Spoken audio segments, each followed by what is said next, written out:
Guys, तो कैसे हैं आप लोग। इन इस वीडियो आज हम बात करने वाले हैं बोरुटो मांगा के बारे में। और इस बार बोरुटो मांगा के अंदर चैप्टर 17 के अंदर बहुत बड़ा रिवील ये है कि स्पॉइलर तो कोई आया ही नहीं, तो अलग फ्रॉड चल रहा है।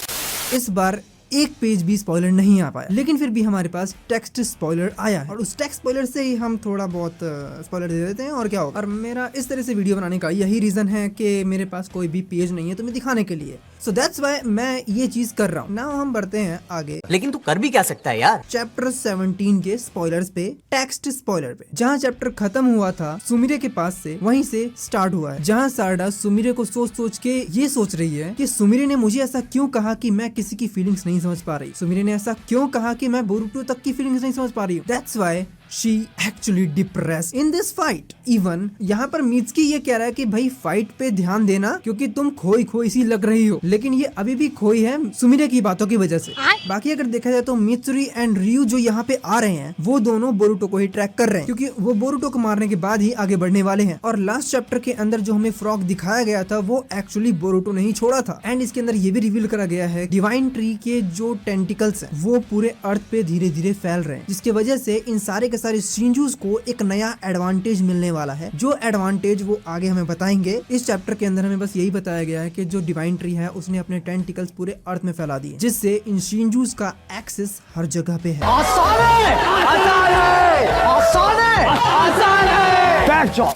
Mitsuri, Ryu and Konohamaru team के अंदर जो भी फाइट होने वाली है उसके अंदर सबसे पहले मैत्सुरी वर्सेस कोनोहामारू लड़ेंगे, क्योंकि मैत्सुरी को जहां तक मेरा ख्याल है क्रश था कोनोहामारू पे, लेकिन वो पूरा नहीं हो पाया। किसकी वजह से? हिनाटा की बहन की वजह से। और इसी वजह से हो सकता है कि वो उसे मारना चाहती हो क्योंकि उसने उसका प्यार एक्सेप्ट नहीं किया। That's why. बाबू बाबू मेरे को माफ कर दो, मैं तुम्हारे नेक्स्ट चीज ये है कि रियू यहाँ सिर्फ और सिर्फ 4 बंदों से अकेला लड़ रहा है और यहाँ योडो सीधा सीधा मेन लीड पे आ रखी है, क्योंकि योडो यहाँ पे रियू को बता रही है कि मैं कौन हूँ और हमें पहचानो। बट एक्चुअली यहाँ पे ये है कि रियू जो है वो पहचाने या कैसे, क्योंकि वो बंदा ही कोई और है। शिकमारू कोनोहामारू को फाइट के बीच में थ्रोन सोल का कंसेप्ट समझाता है कि हमें उन्हें डिफीट नहीं करना है, सिर्फ हमें उन्हें मारना है, जिसकी वजह से हमें थ्रोन सोल मिल सके। थ्रोन सोल की वजह से हम उन सभी ओरिजिनल वालों को जिंदा कर सकते हैं जो लोग अभी बुरी तरह से फंसे हुए हैं उन क्लॉग रिम्स की वजह से। यहाँ पर एक्चुअली कोनोहामारू को पता ही नहीं है कि थ्रोन सोल है क्या चीज। रियली कोनोहामारू को नहीं पता कि थ्रोन सोल है क्या चीज। पिछली बार उसने देखा भी था शायद, जब बोरुटो के हाथ में सास्के का थ्रोन सोल था। उस टाइम पर इवन सभी ने देखा था कि जूरा ने उस थ्रोन सोल को अपने ऊपर समन किया था,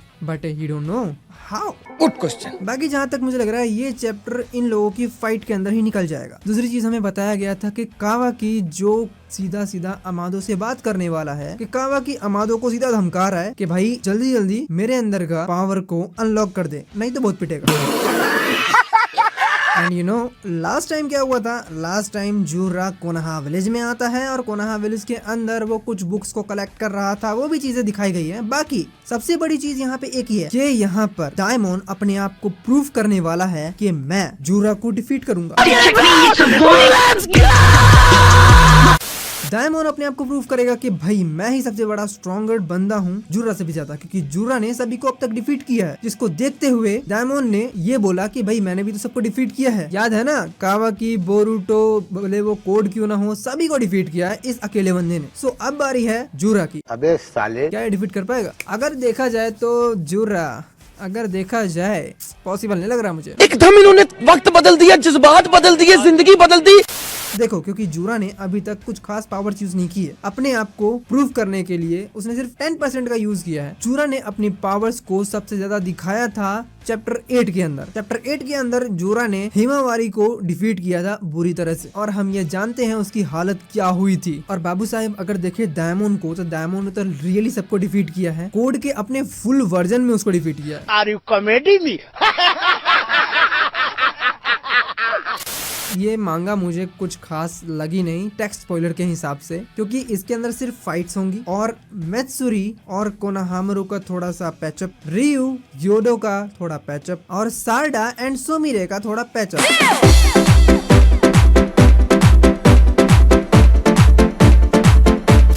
बाकी आज के लिए बस नहीं गाइस, मिलते हैं नेक्स्ट वीडियो में। बाकी जो भी स्पॉइलर आए हैं वो तो मैंने तुम्हें बता ही दिया। आज के लिए बस नहीं गाइस, मिलते हैं नेक्स्ट वीडियो में। हाँ चलो भाई, अपना अपना बोरिया बिस्तर उठाओ, निकलो, बाकी देखते हैं आगे, ठीक है।